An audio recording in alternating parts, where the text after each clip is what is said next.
की एक ही आशा, दर्द दिल दर्शन का प्यासा। पागल प्रीत की एक ही आशा, दर्द दिल दर्शन का प्यासा। पागल प्रीत की एक ही आशा, दर्द दिल दर्शन का प्यासा। राम चलो हम सबको अब बस आपसे प्यार है, मेरे मन का मोहन तो काली कमली माला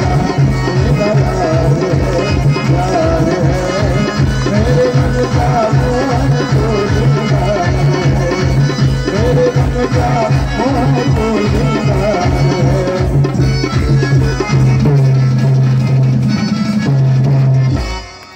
बोलिए गोविंद भगवान की, बोलिए सुदामा जी महाराज की।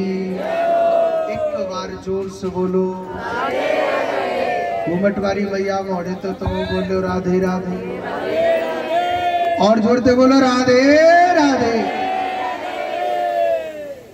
आज कृष्ण सुदामा का बड़ा सुंदर बड़ा प्यारा मिलन हुआ। ऐसा सुंदर मिलन हुआ कृष्ण सुदामा का बड़ा प्यारा। रुक्मिणी सोने की दरिया में पानी लेकर के आई। भगवान ने सोने की दरिया के पानी को नहीं लिया, अपने आंसुओं से सुदामा जी महाराज के चरणों को धोया था।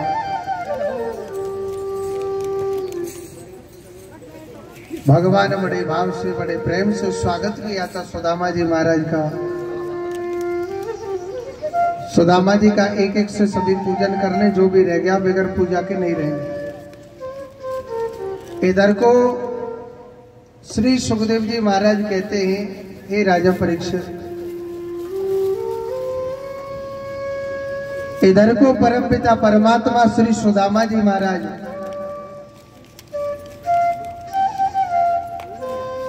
एक रात्रि के समय रखे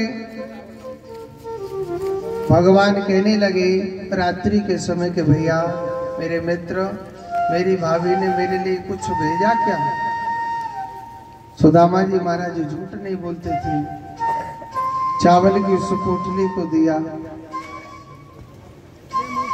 सुदामा जी महाराज सोचने लगे मेरा जो कृष्ण है वो बड़ा कृपालु है, मगर न जाने 16,108 रानी क्या सोचेंगे, आयो यार वो भी कच्चे चावल लेके। मगर मेरे गोपाल ने उन सभी के सामने उस पोटली को खोला था। भगवान ने एक मुट्ठी चावल खाए, सुदामा के लिए एक लोक दे दिया। दूसरी मुट्ठी चावल खाए, दूसरा लोक दे दिया। तीसरी मुट्ठी खाने को करे थे तो रुक्मिणी ने हाथ पकड़े। मगर एक बात बोलो, मेरे कन्हैया ने सुदामा को क्या दे दिया ये किसी को नहीं पता था। और दानी भी सर्वश्रेष्ठ वही है, एक हाथ से दान कर दे दूसरे को तो पता ही नहीं लगे। दानी वही सर्वश्रेष्ठ है। कान्हा ने मेरा कन्हैया किसी को बढ़ाता है ना तो ढिंडोरा पीट करके नहीं बढ़ाता है कि मैंने किसी के लिए क्या दे दिया। दानी सर्वश्रेष्ठ वही है, एक हाथ से दान करे तो दूसरे को पता भी नहीं चले।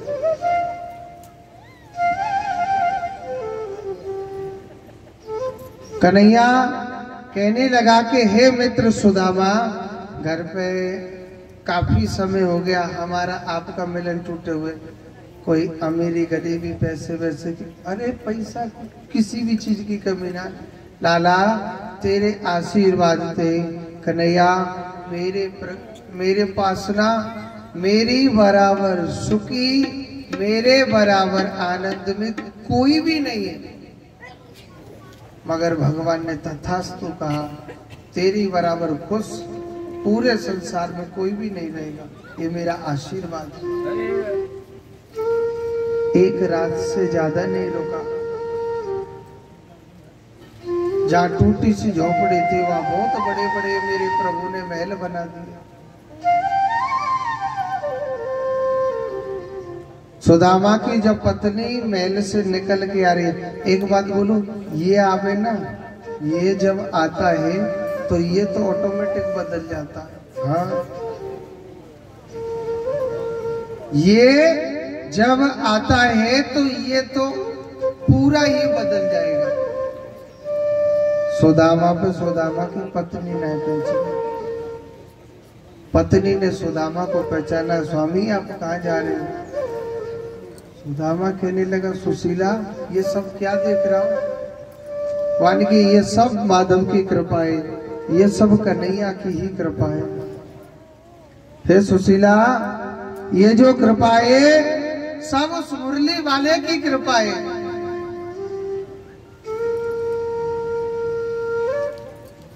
सुदामा कहने लगा, मेरा कान्हा ने कितना सुंदर हिसाब किया।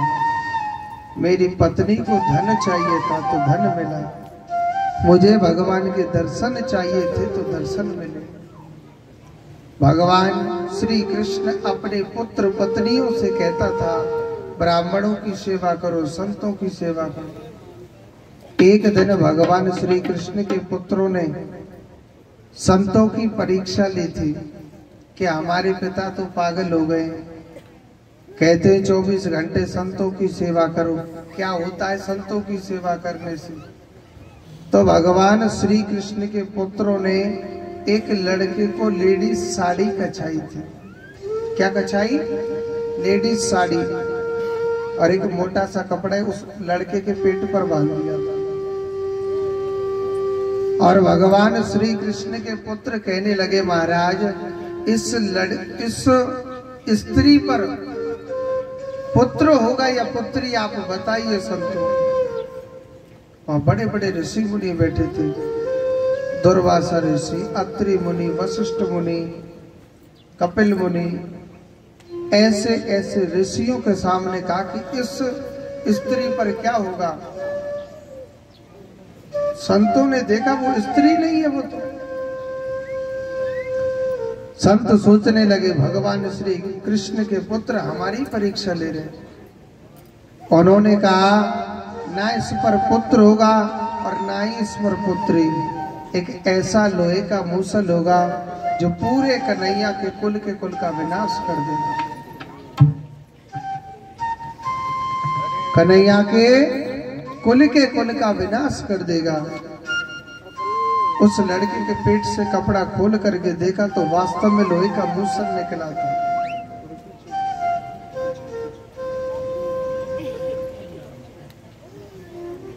वास्तव में एक लोहे का मूसल निकला था। भगवान के सभी पुत्र घबरा गए थे। उस लोहे के मूसल को समुद्र के किनारे घिसा था। उसकी जो कणे, जो उसकी रज है, वो एरका नाम की घास बन गई। भगवान ने देखा कि मेरे कुल को श्राप लग चुका है। भगवान ने अपने पुत्र पत्नियों से कहा कि जाओ आप तपस्या करो। भगवान के पुत्र समुद्र के किनारे जाते हैं और वो तपस्या नहीं करते, आपस में लड़ने लग गए। कोई किसी में चाकू मार देता है, कोई किसी में तलवार मार देता है, कोई किसी में कुछ मार देता है। भगवान के पुत्र में कुल में लड़ाई हो गई थी। और जब चाकू वगैरह खत्म हो गए, एरका नाम की जो घास है, एरका नाम की घास कैसी होती है, इंसान में थोड़ी सी मार दो वो तुरंत खत्म हो जाएगा इंसान। भगवान के जितने भी पुत्र पत्नियां थी, सबका कट कट के उस समुद्र में विनाश हो जाता है। एक मछली पकड़ने वाले मछुआरे ने, श्रेत नाम का था, छोटी सी जो लोहे की मूसल की नोक बची थी, वो तीर की नोक पर रख करके और वो भगवान श्री कृष्ण के चरण में तीर मार दिया था। आज मेरे कन्हैया विलाप कर रहे थे। तो मछली पकड़ने वाला मछुआरा देखने लगा और मछुआरा कहने लगा था कि हे केशव, मुझे मृत्यु दंड दो, मैंने आप में तीर मारा है छुप करके। तो भगवान को बड़ी हंसी आई। और भगवान कहने लगे कि भैया, हे मछली पकड़ने वाले मछुआरे, जो जैसा करता है उसे भोगना ही पड़ेगा। मछली पकड़ने वाला कहने लगा, कान्हा, आपने ऐसा कौन सा बुरा कर्म किया था जो मैंने आप में तीर मारा? तो भगवान श्री कृष्ण ने बड़ी सुंदर बात कही कि मैं पिछले अवतार में राम था और तू पिछले अवतार में बाली था, मैंने भी तो तुझे छुप करके मारा है। ये नहीं है कि भगवान बुरा करेगा तो उससे दंड नहीं मिलेगा।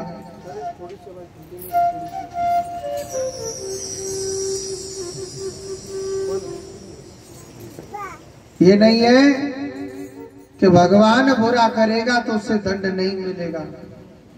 जो जैसा करता है उसे भोगना ही पड़ेगा, कोई भी क्यों ना हो। भगवान भागवत में विलीन हो जाते हैं। सुखदेव जी कहते हैं, हे परीक्षित, ये त्रेता युग तक की कथा है। मैंने 3 युग की कथा सुना दी आपको, सतयुग, त्रेता और द्वापर। ये 3 युग तक की कथा मैंने आपको सुनाई। उन्होंने कही कि महाराज कलयुग की कथा भी तो सुनाई। तो परीक्षित जी महाराज से सुखदेव जी मुस्कुराने लगे और कहने लगे, कलयुग बड़ा विचित्र आएगा, कलयुग बड़ा विचित्र आएगा। कलयुग की कथा बड़े ध्यान से सुने। कलयुग, अभी कलयुग का प्रथम चरण चल रहा है, अंत में। कलयुग के 4 चरण हैं। अभी कलयुग का प्रथम चरण चल रहा है, दूसरा लगने वाला है। दूसरा जब चरण लग जाएगा उसे घोर कलयुग कहेंगे। कलयुग कैसा आएगा? कलयुग के प्रथम चरण में लक्षण आने लग गए। दूसरे चरण के लक्षण क्या है कि कलयुग ऐसा आना है कि कुत्ता जब मर जाता है ना, तो कुत्ते का कभी दाग संस्कार नहीं किया जाता है, नहीं किया जाता है, उसे कीड़े मकोड़े ही खा जाते हैं। कलयुग में इंसान की ऐसी दशा होनी है, रोड पर इंसान मरा पड़ा रहेगा, कोई उसका दाग संस्कार करवाने वाला पैदा नहीं होगा। ऐसा कलयुग आना। कुछ लक्षण आ गए, यानी बहुत इंसान ऐसे जिनका देह त्याग दिया, मरे पड़े हुए हैं, मगर उनका कोई दाग संस्कार आज तक नहीं हुआ, कीड़े मकोड़े ही खा गए। होता है कि नहीं होता? आपने सुना भी होगा। कलयुग कैसा आना है? जब घोर कलयुग आएगा तो गायों की लंबाई बकरी के समान होने लग जाएगी। ऐसा घोर कलयुग आना। कलयुग कैसा आना है? एक बाप अपनी बेटी को बेटी की दृष्टि से नहीं देखेगा, इतनी घृण दृष्टि से देखने लग जाएगा। ऐसा घोर कलयुग आना। मगर कुछ कुछ हो रहा है, ऐसी बात नहीं हो रहा। हर जितनी बातें बता रहा हूं, हर किसी का कुछ कुछ कण आने लग गई। कलयुग कैसा आना है?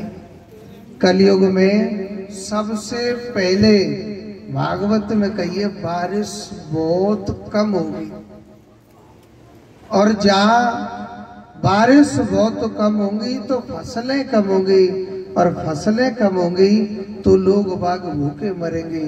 इंसान का मांस भक्षण करेगा। ऐसा कलयुग आना। कैसा कलयुग आना है? गौ माता की लंबाई बकरी के समान हो जाएगी। ऐसा घोर कलयुग आना है। कलयुग कैसा आना है? राम के नाम के लिए लोगों के पास टाइम नहीं होगा। आप यही देख लो, दुनिया में क्या देखते हो। आज नाचने का कोई प्रोग्राम होता ना, कोई लेडीज नाचती तो बगैर बुलाए इतनी भीड़ लग जाती है। हर प्राणी कहता हाय राम, इतना सुंदर नाच तो हमने देखा ही नहीं था। हमको नहीं पता था, नहीं हम 4 दिन पहले ही आ जाते यहीं पर। मगर जहाँ धर्म का कार्य होता है, जहाँ भगवान का नाम लेता है, वहां लोगों के पास टाइम नहीं है साहब। कहते महाराज समय खराब आ गया, समय खराब नहीं, हमारी सोच खराब हुई। मैंने एक दिन बताया था ना, एक दिन आपको बताया कि दूध पीने से ताकत आती है, मगर दूध बेचने वाला घर घर घूमता है। भैया जी आप दूध ले लो, दूध ले लो, मगर कोई दूध लेता ही नहीं है जी, कोई दूध लेता ही नहीं है। और ये सबको पता है कि दारू पीने से बुद्धि भ्रष्ट हो जाती है, मति भ्रष्ट हो जाती है, हमारा परिवार में मान सम्मान गिर जाता है। मगर दारू बेचने वाले को देखो, एक दुकान पर बैठ करके बेच रहा है, वह लाइन नहीं टूट रही, वह भीड़ नहीं टूट रही। कहते महाराज समय खराब है। क्यों? समय क्या पहले रात में सूर्य निकलता था? क्या दिन में चंद्रमा निकलता था? समय नहीं, हम खराब हो गए, हमारी सोच खराब हो गई। कलयुग हमारे घर पर नहीं आता है, हम कलयुग को निमंत्रण देते हैं, आप हमारे घर पर आओ। कहने के लिए हम कौन है? हिंदू। हिंदुओं में पहले कितना प्रेम था, मगर आज हम स्वयं अपने आप अपने कर्मों से अपने प्रेम को खत्म कर रहे हैं। अरे मुसलमानों में देखो, चाहे कितना भी बड़ा पैसे वाला क्यों ना हो, मगर जब नमाज का समय आता है तो हर मुसलमान अपनी दुकान बंद करके नमाज पढ़ने के लिए मस्जिद में चले जाता है, अपना घोड़ा वहीं टेक देता है। मगर हम हिंदू लोग इतने बड़े हो गए, मंदिर में जाने के लिए टाइम ही नहीं है साहब, क्योंकि 4 पैसे क्या कमा लेता है हिंदू, बहुत बड़ा पैसे वाला हो जाता है। हम हिंदू लोग कितने बड़े हो गए, इसको बड़ा नहीं कहा जाता है, मगर हमारे पास टाइम नहीं है, धर्म के लिए हमारे पास टाइम नहीं है। कहीं अधर्म होता है या कहीं गलत नृत्य होता है, उसके लिए तो हम पूरी रात वहीं बैठे रहते हैं कि नहीं बैठे रहते, मगर हमारे पास टाइम नहीं। कलयुग हमारे पास नहीं आ रहा, हम स्वयं कलयुग को निमंत्रण देते। ऐसा घोर कलयुग आएगा। देखो बड़े बड़े साधु संत, अत्रि मुनि, वशिष्ठ मुनि, कपिल मुनि, दुर्वासा ऋषि, जामवंत, ये पता है अजर अमर संत है। भागवत कहती है, रामायण कहती है, सब वेद कहता है, ये अजर अमर संत है। मगर उन्हें मालूम है कलयुग कैसा घोर आएगा, धरती के अंदर प्रवेश करेंगे कि कलयुग हम बाहर नहीं निकलेंगे। उनको मालूम है कि कलयुग कैसा आ रहा है, कलयुग बड़ा तीव्र गति से आ रहा है। जिस संत के साथ में 50 गाड़ी होंगी, 10-20 बॉडीगार्ड होंगे, 2-4 करोड़ रुपए खर्च करवाएगा, कहेंगे साहब ये बहुत बड़े भगवान है, ये साक्षात भगवान के रूप है। ऐसे संतों की, ऐसे पाखंडियों की पूजा होगी कलयुग में। ऐसा घोर कलयुग आएगा। सत्यवादी की पूजा नहीं होगी, अधर्मी की पूजा होगी, अधर्मियों की पूजा करेंगे। ऐसा घोर कलयुग आना है, ये भागवत कहती है, भागवत में लिखा हुआ है। कलयुग में लोग झूठ बोलेंगे, कहेंगे साहब ये बहुत बड़े सत्यवादी हैं, आज इनकी बराबर तो सत्य कोई बोलता ही नहीं। मगर सत्यवादी की पूजा नहीं है कलयुग। ऐसा घोर कलयुग आना है। जब घोर कलयुग आएगा, एक भाई अपनी बहन को बहन की दृष्टि से नहीं देखेगा, सगा भाई इतनी घृण दृष्टि से देखने लग जाएगा। एक बाप अपनी बेटी को पुत्री की दृष्टि से नहीं देखेगा, इतनी घृण दृष्टि से देखेगा। जब घोर कलयुग आएगा तो 8 वर्ष की कन्या मां बनेगी। जब 8 वर्ष की कन्या मां बनेगी तो मगध देश बिहार में संबलपुर गांव में विष्णु दत्त ब्राह्मण के घर में भगवान का कल्कि नाम से अवतार होगा और भगवान पापियों का विनाश करेंगे। कहते हैं फिर भगवान, बहुत से लोग कहते हैं कि प्रलय हो जाएगी, ये हो जाएगा, कुछ नहीं है। भगवान कैसे प्रलय करेंगे? कहीं आग की बारिश होगी, कहीं जनता भूखमरी से मरेगी, कहीं गर्म पानी की बारिश होगी, कहीं ऐसा ऐसा भगवान विनाश करेंगे, ऐसा ऐसा विनाश करेंगे। कल की नाम से भगवान का अवतार होगा। कलयुग में भगवान का अवतार भी है, मगर अंत चरण में, तब जाकर के भगवान सत्य की प्रतिष्ठा कराएंगे। इधर को कहते हैं मृत्यु हमेशा अटल है। श्री सुखदेव जी महाराज राजा परीक्षित को भगवान की कथा सुनाते, मेरे परमात्मा की कथा सुनाते हैं। कलयुग का वृतांत बताया था कि कलयुग ऐसा ऐसा आएगा, पूरी कलयुग की बातें बताई।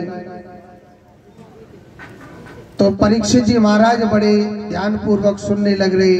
पूरी जब कथा सुना दी तो श्री सुखदेव जी महाराज कहते हैं, हे राजन, इन 7 दिन में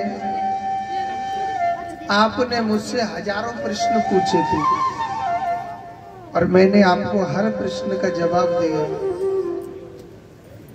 सुखदेव जी कहने लगे, मैं आपसे एक प्रश्न पूछना चाहता हूं। हे परीक्षित, क्या आप मरना चाहते हो क्या? तो परीक्षित कहने लगा, महाराज, मेरा जन्म ही नहीं हुआ, मरण कहां से होगा? तो तुरंत मैं समझ गई कि इसने भगवान की कथा सुनी है। मगर कहते हैं ये 5 तत्व का देह है, आया है, इसे जाना अवश्य है। जो इस मृत्यु लोक में हमें दिखता है ये सब नश्वर है। सत्य परमात्मा का नाम है, जो सतयुग में, त्रेता में, द्वापर में, कलयुग में, अंत में यही बचता है। वही तक्षक नाग आया और परीक्षित जी महाराज को कहां से डसा था? नाक से डसा था। क्यों? ये परीक्षित जी महाराज को नाक से क्यों डसा था? कहते हैं भागवत से पूरा शरीर वज्र के समान हो जाता है। यहाँ से परीक्षित जी क्यों कच्चे रह गए थे? ऐसा हुआ था, सुखदेव जी कहने लगे कि हे परीक्षित, तुम्हारे कुल में एक ऐसे वीर हुए थे जिनको कहते भीम। उन्होंने एक हाथ से 10,000 हाथी ऐसे फेंक दिए आकाश में, दोबारा नीचे कभी नहीं आए। तो परीक्षित जी को हंसी आ गई, महाराज कितनी झूठ बोल रहे हैं, थोड़ी नाक सुकेड़ ली थी उन्होंने, तो वो यहीं से वो कच्चे हो गए थे। भागवत कहती है वह सत्य है, भगवान का नाम परम सत्य है। एक से एक बड़े वीर हुए, एक से एक बड़े ज्ञानी हुए, ये सत्य है।